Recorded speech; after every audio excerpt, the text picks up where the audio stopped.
Olá pessoal, aqui agora estamos aqui para mais um vídeo de mercado em 5 minutos, dessa vez para o dia 16/11, com os fechamentos do dia 14, lembrando que dia 15 é feriado. A gente está com o Ibovespa quicando aqui na linha de suporte, aqui bonitinho, né? O dólar também fez a mesma coisa, aqui cola na resistência, isso quer dizer que a linha é forte, então mesmo que ela for rompida, ela vai dar um trabalhinho aí, tá? É importante a gente entender a situação do jeito que ela está. Se o Ibovespa e o dólar passarem as suas linhas, o Ibovespa para baixo e o dólar para cima, né, não é que eles vão passar, é se eles passarem. O próximo passo é uma queda meio forte no Ibovespa e uma alta meio brusca no dólar. Tá? Então é um movimento feio que eu estou alertando aqui já faz bastante tempo e realmente isso pode acontecer.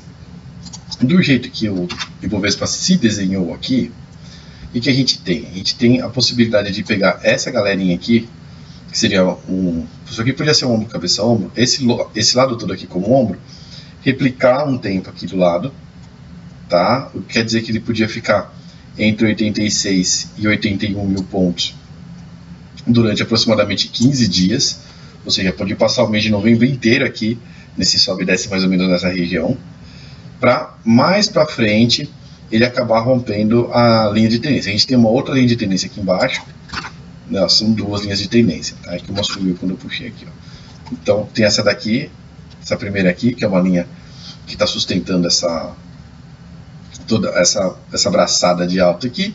Você tem uma outra linha que vem um pouquinho mais para baixo. As duas estão machucadas, não são linhas extremamente fortes, só que elas estão dividindo todo o desenho do gráfico de um lado e do outro. Então, se ele ficar andando de lado aqui um tempo e romper isso aqui para baixo, né, ele entrar para essa região aqui, ó, em branco, aí sim a gente vai ter um movimento muito mais pessimista para ele, que pode trazer os preços de volta aqui para a região abaixo dos 80 mil pontos, entre 79 e 75 mil pontos, tá? Se ele conseguisse jogar para cima de novo, se por algum motivo o Ibovespa voltar a andar lá na casa dos 87, 88 mil pontos, esse movimento aqui se desmonta e ele vai provavelmente traçar alguma outra figura aqui que não seja esse ombro, cabeça, ombro que está aparecendo nesse momento. Essas são as duas possibilidades que a gente tem no momento. A mais assustadora, obviamente, é ele passar para baixo aqui, e é por isso que a gente está falando dela, que casa com o movimento do dólar mais para cima. Aqui o Ibovespa futuro, que deu aquela rateada na linha aqui dos 88 mil pontos, né, ele deu aquela passada para cima. Duas vezes ele passou e voltou, ou seja, a projeção de 96 mil pontos agora fica bem mais fraca, por causa dessa rateada que ele deu aqui duas vezes, e se ele continuar de lado e começar a cair, a perda dos 83 mil pontos que pode levar ele para baixo dos 80 mil. Então o gráfico do Ibovespa futuro não está tão feio como o gráfico do Ibovespa à vista, mas ele está muito mais desesperançoso, digamos assim, para cima, né? Para cima ele realmente não tem nada que indique que ele possa subir. Para baixo, ele, se cair, passar dos 83 para baixo, fica pior, tal, mas existem possibilidades, tal, mas realmente ele não tem nada que nos dê um alento que ele possa subir, isso que deixa o gráfico do Ibovespa à vista mais pessimista. Aqui é o gráfico do dólar. O gráfico do dólar que deu uma segurada hoje aqui no 3,81, tá? Voltou para o 3,79, 3,78. Está segurando na resistência, da mesma forma que o Bob está segurando no suporte. Se ele passar daqui, ele tem todo o horizonte aqui do Fibonacci até os 4,10 para subir num primeiro momento. Tá? E a banda de Bollinger já começou a abrir a boquinha de novo, apontando aqui para cima, que é justamente o lado da onde a cotação está indo. Certo? Então a gente tem que tomar cuidado principalmente com esse momento. Se ele não conseguir passar, se ele bater aqui e voltar, provavelmente ele vai voltar para a média, ele fecha essa boquinha da banda de Bollinger. Se isso acontecer, a gente desmonta o sinal da alta, mas ele teria que acontecer agora, não pode subir mais, não pode passar dos 3,81 de novo. Ele tem que parar por aqui, ainda não passou, definitivamente não pode passar. Se ele passar, realmente ele vai continuar abrindo a boquinha e ele vai ter impulso para voltar, pelo menos até os 4,10 num primeiro momento. Isso quer dizer que aquela análise que a gente fez algumas semanas atrás de que ele podia fazer essa chicoteada aqui e subir até os 5,40, ela continua muito, muito viva, não só na nossa memória, mas também aqui nos movimentos futuros previstos para o dólar. Agora nos papéis, Petrobras deu uma recuperada hoje, né? Voltou para os 25,10. Ela que tinha se esborrachado ontem junto com o petróleo, para baixo do 24,49. Do jeito que ela está aqui, a gente tem um suporte aqui nessa região das mínimas que ela bateu dos R$23, tá? E para baixo disso ela pode cair até os 21,85. Lembra que a Petrobras está numa região sensível. Da outra vez que ela chegou nesse patamar de preço, teve a greve dos caminhoneiros, ela despecou praticamente 50% dos 28 para os 14, voltou para os 28 agora. Dá para perceber, se ela caiu 50% e depois subiu 100%, o gráfico está um pouco mais volátil do que um normal para uma ação do peso que ela tem. Tá? Então a Petrobras tem muito... Ela está no cerne da questão toda da Lava Jato, tudo que acontece em notícia no Brasil, então ela está muito mais afetada por notícia do que as outras ações aqui do Ibovespa, e obviamente a Petrobras tem um peso muito maior do que as outras ações do Ibovespa também, então a volatilidade exacerbada num papel que tem um peso exacerbado e gera essas maluquices que a gente está vendo aqui. Tá? É um momento que seria bom para quem gosta de apostar em opções, por causa da volatilidade que está absurdamente alta. As opções da Petrobras não estão mais tão baratas como elas estavam a 14, mas ainda elas estão baratas para o patamar que a Petrobras está, e dá para fazer algumas operações legais por lá. Por aqui agora a gente tem que esperar, porque a Petrobras se colocou num meio termo, né? Ela precisaria passar acima dos R$28, que nesse momento não tem nada que indique que ela vai fazer isso, tá? Para conseguir uma projeção nova para cima, e para baixo também a gente tem bastante suporte forte agora, né? Ela não está também no mesmo patamar que parecia que ela ia entrar quando teve a greve dos caminhoneiros lá.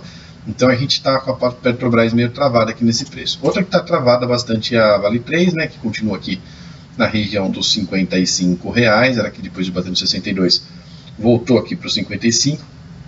Lembra que esse patamar aqui 62,42 é a máxima histórica da Vale 3, ela que veio, enquanto o Bovespa ficava caindo, ela vinha subindo, o Bovespa subiu, ela também deu um sprint aí para cima e depois ela se acomodou.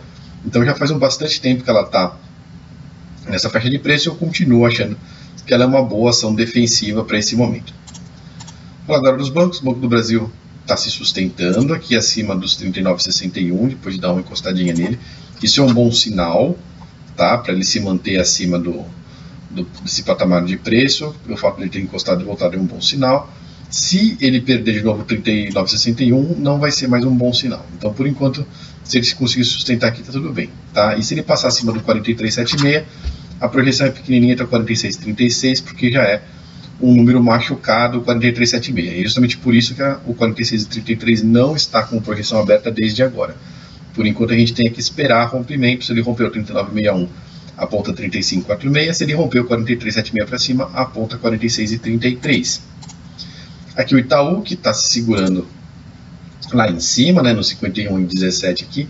Ele está com muita dificuldade de passar desse 51,27, que é a resistência que ele está batendo nos últimos dias. Se ele conseguir, o 53,31 lá em cima vira o alvo, e agora os R$50 é o suporte.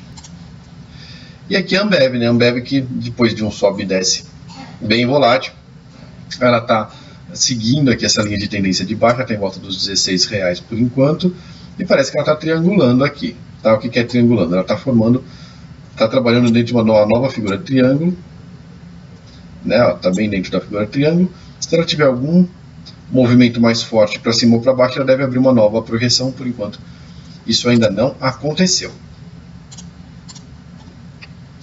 E o Bitcoin? Bitcoin que está numa tendência de baixa das linhas azuis aqui já faz muito tempo, a gente vem acompanhando. Ele se colocou em uma indefinição de curto prazo com esse monte de triângulo, com a esperança de romper para cima a linha azul e sair da projeção de baixista. Não foi isso que aconteceu, pelo contrário, né? Dá para dizer que quem fica falando que ele vai subir, que ele vai subir, que ele vai subir, que é certeza, certeza, certeza, aconteceu o contrário, né? Ele caiu forte, passou para baixo dos $6.000, aí veio para os $5.300, a mínima 5.324 aqui embaixo. Ele está com a projeção aberta até os 4.700, e se a gente pegar a projeção dos triângulos aqui, ele pode ir até um pouco mais baixo que isso. Só que a projeção simétrica, que é dessas linhas azuis, ela está levando até aqui os 4.700. Então seria o nosso horizonte observável, digamos assim. Ele parou exatamente na área densa que descia outro triângulo. Por quê? Porque a gente tem uma linha de tendência que vem passando por aqui, ó, que criou o triângulo, né? Que estava passando aqui, tá? Essa linha de tendência tem uma área de força que vem para cá. Eu já falei bastante dessa teoria da triangulação geral em ações. Tem uma newsletter sobre isso também. Eu vou postar aqui nos comentários desse vídeo, tá? Para quem quiser o link para entender mais um artigo que eu escrevi sobre essa área densa aqui do triângulo, como que ela é calculada e qual que é a força que isso aqui tem, tá? Então, essa área de entorno, né, da linha de tendência, que está chureada em verde aqui, é uma área de força que foi justamente onde o dump aí parou, tá? E agora o prognóstico para o Bitcoin não é diferente do que está aparecendo aqui. Ele está apontado para os 4.700, só que ele está apontado para os 4.700 por cima dessa linha aqui que eu estou traçando agora, que é a borda da área densa. Então, não é tão provável assim ele continuar porrando para baixo de uma vez só. Ele deve fazer algo do tipo de andar de lado um tempo aqui na região dos $5.500 para depois ter uma nova ida até os 4.700. Tá? E por enquanto a projeção é isso, não tem nada para baixo disso, não tem nada falando de 3.000, 2.000, 1.000.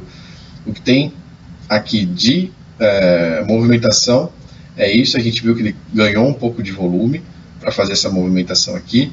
O volume não foi tão mais alto do que era antes, o que prova que os volumes agora, que estavam acostumados a ocorrer antes, vão trazer ainda mais volatilidade para o mercado. Então pode ser que o Bitcoin entre numa fase de volatilidade ainda maior por conta dessa nova faixa de preço que ele entrou agora.